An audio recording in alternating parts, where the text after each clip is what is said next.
né? Esse processador para funcionar é necessário algumas condições. Que condições são essas? Por exemplo, no nosso caso, com a implementação mínima, existe a necessidade de que o pino 33, MN e MX, que é mínimo e máximo, modo mínimo e modo máximo, no nosso caso nós vamos usar em modo mínimo, então ele tem que estar em nível lógico 1, certo? Tem que estar em VCC. O hold, ele tem que estar em nível lógico 0, por quê? Porque existe certos dispositivos que podem ser conectados ao sistema que eles podem pedir o barramento para eles utilizarem, como por exemplo um DMA, acesso direto à memória. Quando eles pedem o barramento, o processador libera o barramento e fica só internamente trabalhando, externamente ele não faz nada. Se esse pino estiver chegando aqui, ele para de trabalhar. Entendi. Então, mesmo que você bote programa, tudo, você morre doido e não sabe por que ele está trabalhando, mas é porque ele está interpretando que alguém está utilizando o barramento. Então você tem que pegar esse hold e jogar para 0. Joia? A partir disso, então, tem clock, o hold está em 0 e o mínimo aqui está em 1, o processador ele começa a trabalhar. Aí o que ele faz inicialmente? Ele pega e começa a liberar os endereços e pulsar o pino ALI. Certo. Esse pino ALI é responsável por separar, porque inicialmente eu tenho dados e endereço tudo junto, mas multiplexado, ou seja, ele bota dado, depois bota endereço, bota dado, depois bota endereço. A característica é que quando ele bota endereço, ele dá um pulso nesse pino ALI.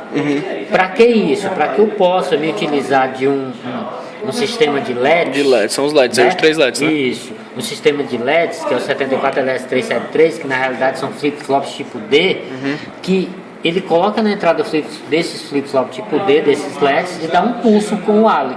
Esse pulso é suficiente para ele capturar essa informação, ou seja, eu consigo reter essas informações mesmo depois que elas desaparecem. Ou seja, é por isso que eu consigo estar endereçando a memória e com os mesmos pinos, ou pelo menos parte deles, eu consigo ler o conteúdo dessas memórias. Entendi. Ou seja, ele multiplexa no tempo. O que ele faz? Ele joga o endereço e dá o pulso de ALI, eu capturo esse endereço. Pronto. Depois ele joga o dado nesse mesmo barramento e pode mandar para a memória. No nosso caso, ele pode também ler o dado da memória. Certo. Entendeu por que existe o pino ALI? Entendi. Para justamente fazer essa separação. A separação do dado e do endereço. Então a gente entendeu o clock, parte do processador e a parte onde faz a separação de endereço. Beleza. Para que ele possa funcionar a partir nisso eu já tenho o ALI funcionando. É por isso que o ALI independe de programa. Porque o ALI já existe no momento em que ele começa a colocar endereço no barramento. Nós agora precisamos fazer com que ele acesse as memórias. Aí a gente faz a conexão. Nós temos dois tipos de memórias. Nós temos as memórias ROMs e as memórias RAMs. As memórias RAMs são utilizadas para armazenar informações temporárias, onde eu guardo a informação aqui, mas ao desligar o meu sistema eu perco essa informação. Certo. E as memórias ROMs, onde eu guardo a informação mesmo com o sistema desligado. Por isso ela que a gente fica lá. guarda o programa nelas. Ou seja, o meu programa vai estar sempre presente no meu sistema. Liguei, ele começa a buscar o programa e executar. Joia? Joia. Beleza. O que nós temos então? Nós temos a periferia, o periférico. Do nossos sistemas, nós temos os seguintes periféricos. Nós temos 8255, que são 3 portas paralelas. Ou seja, o byte que eu tiver querendo enviar para fora do meu sistema, vai sair uma das portas. Basta que eu configure. Eu tenho uma porta A, que é 8 bits, porta B 8 bits, e eu tenho uma porta C, que também é 8 bits. Então, por aqui eu posso fazer o seguinte, eu posso configurar essas portas. Como? A como saída, a B como entrada, a C como saída. E eu posso implementar um conjunto de displays na porta A, posso implementar um teclado na porta B.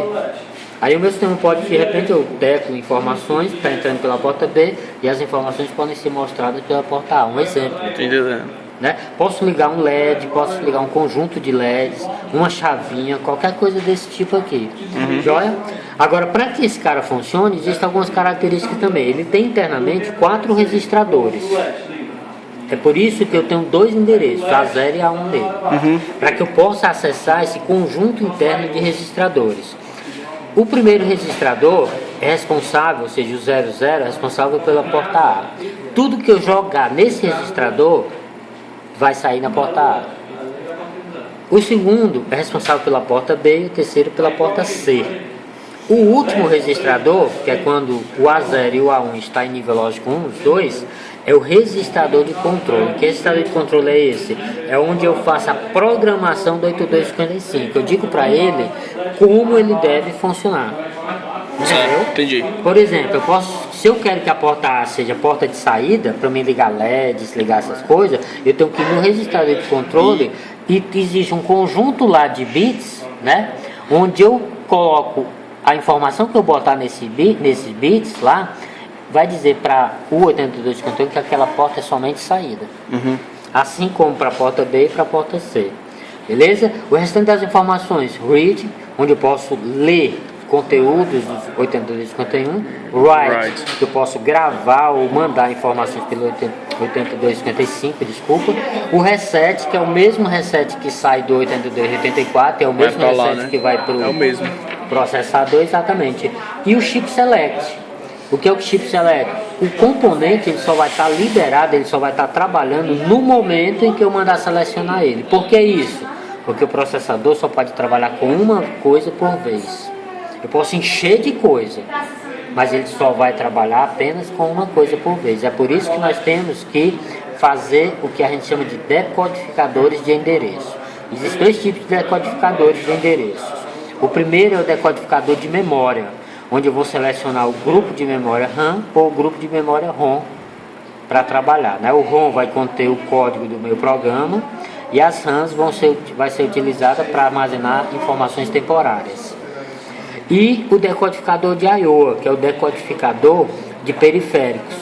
Aí nós aqui fazemos um mapeamento onde a gente consegue selecionar o 8255, que é um periférico, 8254, que é o segundo periférico, 8251, que é o terceiro, e o 8259, que é um quarto periférico que a gente tem.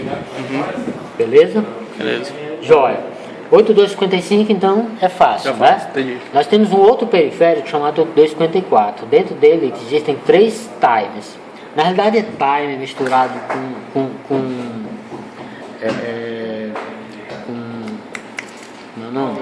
Temporizador, timer. Se bem que timer e temporizador é a mesma coisa. Eu digo é uma outra característica que é ele dividir frequência, divisor de frequência, né? Tem essas características que você pode programar. Ele tem 5 modos de trabalho. Dependendo do modo como você colocou ele faz com que o timer execute determinada tarefa. O modo, normalmente que a gente, por exemplo, no meu caso, eu vou utilizar ele em modo 3. Por quê? Porque eu quero que ele gere o clock para 8251, que é a minha porta serial. Como é que eu faço isso?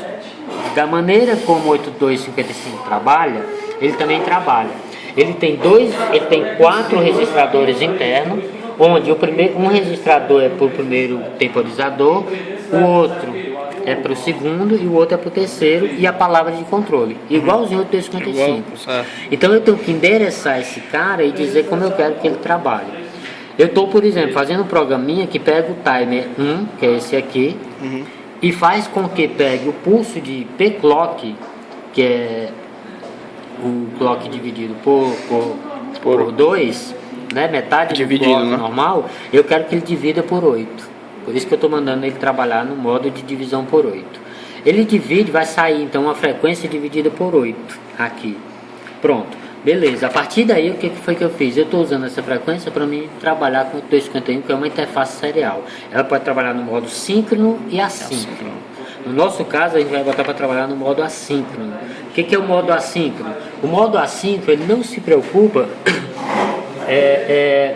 O modo assíncrono é o seguinte: cada dispositivo ele tem o seu próprio clock, mas eu tenho que garantir que cada clock vai estar funcionando do mesmo jeito, para que eles consigam se comunicar. No modo síncrono, existia a necessidade do mesmo clock. Ou seja, o clock que eu estava gerando para esse dispositivo é o mesmo clock que vai para todos os dispositivos que estão no sistema.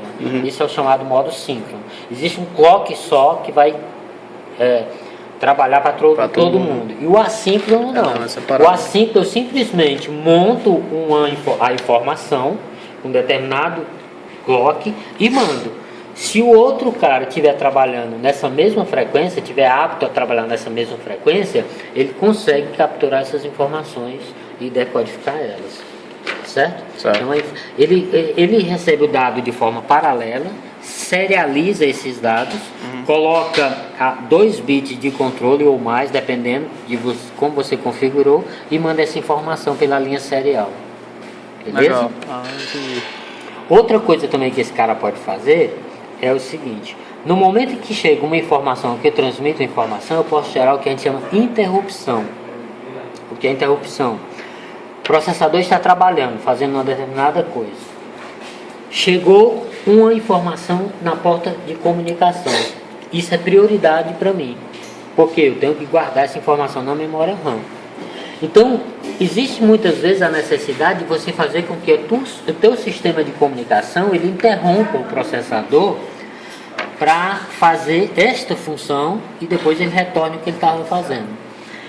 Quem faz isso? Nós temos 2 interrupções no processador. Uma interrupção é chamada NMI, que é uma interrupção chamada não mascarada, que é uma interrupção assim, prioridade 0. Se ele receber essa interrupção, ele para tudo que ele está fazendo e vai tratar essa interrupção, independente de qualquer coisa. E existe a outra interrupção que ele recebe, que é uma interrupção onde essa interrupção chega até ele, e aí ele vai terminar, ele para o que ele está fazendo, armazena as informações para ir tratar essa informação, essa interrupção. Como ele só tem uma, e muitas vezes você tem vários periféricos que podem gerar interrupções, nós usamos um componente chamado 8259, que ele aumenta o número de interrupções. É como se eu expandisse o número de interrupções do 8086. Eu tenho apenas uma, mas eu expando para 8. Posso inclusive ligar em cascata esse cara e expandir para mais. Então ligando ele, nós temos 8 níveis de interrupção. Certo? E ele gera somente uma para o processador. E nós podíamos perguntar, mas como é que ele sabe quem chamou a interrupção? Se eu posso ter várias interrupções. Ele tem internamente armazenado alguns endereços indicando que interrupção foi afetada, né? Que interrupção foi chamada. Ele passa essa informação para o 8086 pelo barramento de endereços de dados, né? De dados e endereços, aqui que é o mesmo. Ele passa essa informação, o processador pega essa informação e calcula onde é a interrupção. E o que é a interrupção? Ele para o que ele está fazendo atualmente e vai tratar. No meu caso, comunicação, ele vai parar o que ele está fazendo e vai executar um programa para ler a porta do 8251, que é a serial, para pegar o dado que está chegando. E aí ele pega esse dado e armazena na RAM. Ele gera interrupção não mascarada, ou mascarada, né, no caso. Exatamente, mascarada. A gente chama mascarada. Mandar o endereçozinho. Isso, exatamente. A gente chama mascarada porque não é direto, né? Por exemplo, a interrupção NMI, na hora que afeta ela, ele já vai para o endereço fixo que existe dentro dele. Você acha que deu problema para botar o programa? Mas tu gravou o programa? Não, cara, tem que copiar no pendrive. Toma aqui, ó. Grava aqui. É o S.A. Pega logo a pasta do programa. É o comp, compilação. Tá dentro de Adri, certo? Não, tu pega no padrão, desculpa, é padrão. Vou gravar agora essas memórias. Tem muita coisa que eu... Terminando aqui a aulinha com a Adriana que deu pra gente aqui, né, galera? Na sala de aula. Vai salvar a gente aqui no projeto de micros. Separado, né? Aí quando eu comecei a estudar para me pegar, fechar aqui. Vou fazer o esquema de uma Dá um alô aí, Adriano, pra fechar. Beleza, gente. Obrigado, Adriano.